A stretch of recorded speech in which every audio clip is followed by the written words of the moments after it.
Hey guys, what's up? Welcome back. This is going to be the weirdest place you've ever seen me start a video. This is actually my bathroom. This is a bathroom that is a work in progress.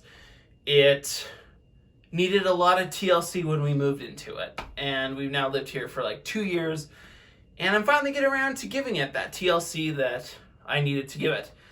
But I have been doing this. I've also been going through my stuff, just tidying up, cleaning things up, and I found this.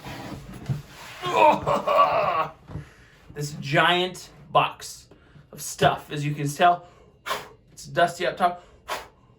I don't know if you can see any of that, but it's dusty, and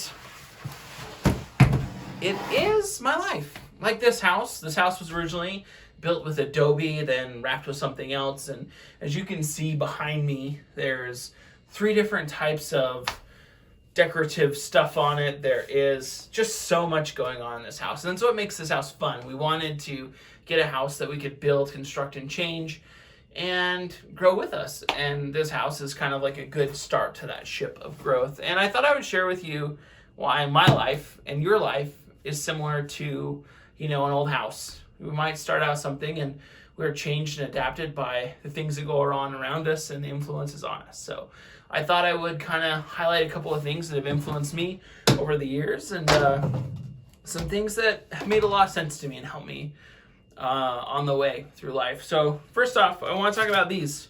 This is a packet of pictures, actually. I'm not going to pull them all out for you, but you can see here there's a young man on a horse.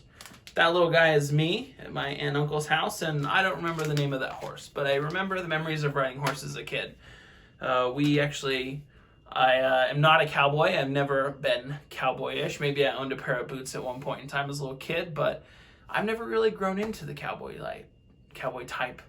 I grew up on a farm and I loved it, but I always probably looked like I was some kid who had dropped out of the sky and made it here.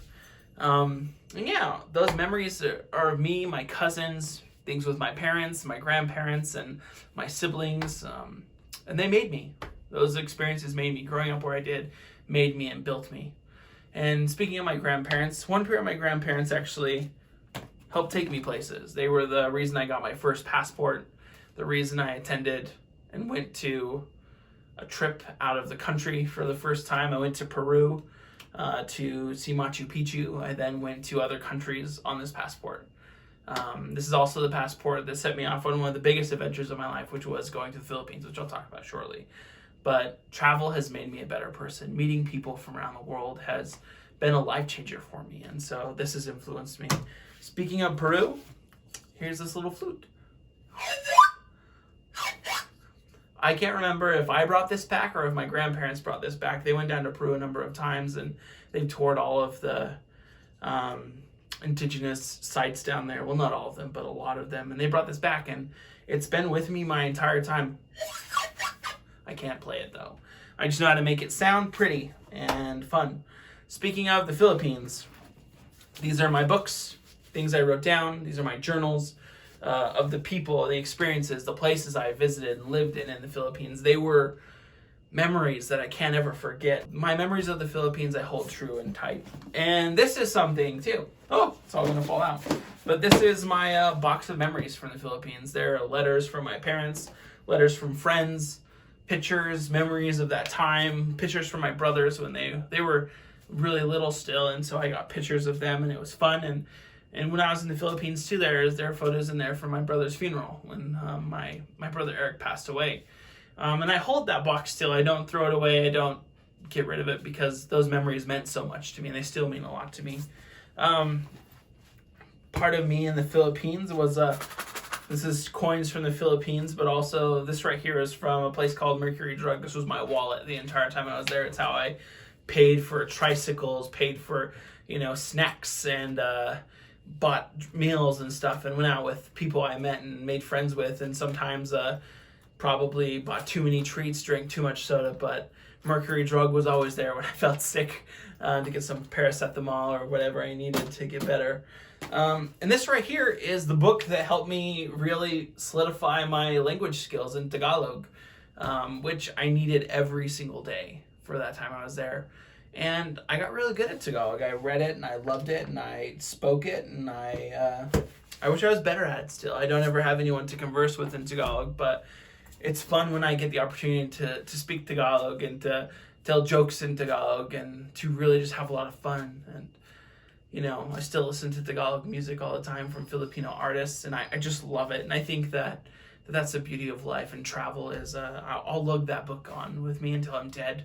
I guarantee it, I won't give that one away. And it's just a warm memory that I have of learning another language, really the first language outside of English and my terrible Spanglish that I understood and that I could do things with every day. And so it's tons of fun. Next, I want to talk about this right here, which is a cassette tape. There's no video on it. This is just a voice, and this is the voice of my Grandpa Gene. He is no longer with me or my family. He went away last year before the COVID-19, or I guess right at the beginning of the COVID-19 pandemic. He did not die from COVID, but he died of old age and the complications from Parkinson's. And I love my grandpa. I grew up just 5 minutes down the road from him, and I saw him about every day for the entire first part of my life. And I don't actually own a cassette player. I couldn't just play it for you and let you hear my Grandpa Gene's voice, but I'd have to track one down and listen to it. I might cry a little bit. I feel a little emotional right now, but this is my Grandpa Gene. This is his voice, and I would never trade it for anything. This one's always funny. I see this and I get a good laugh. It is a belt buckle from, I believe this is saddle bronc riding. This is not mine. I've never been a rodeo guy. I've never been a cowboy except for in that little horse picture that I showed you, right? And this right here is something from a teacher who inspired me to do better. I wasn't a great student in high school. I was kind of a disruptive punk of a student because I was bored with what the system wanted me to learn. But this teacher, he kind of helped me on my quest to become a better student. He bribed me with a belt buckle. He was a student teacher, a really cool guy. I believe his last name was Coates, Mr. Coates. And I appreciate that. And finally, this right here. This is a jar of nothing. My wife actually gave it to me the second Christmas we were together, I believe. May have been the first. Sorry, honey, if I got this wrong. But jar of nothing.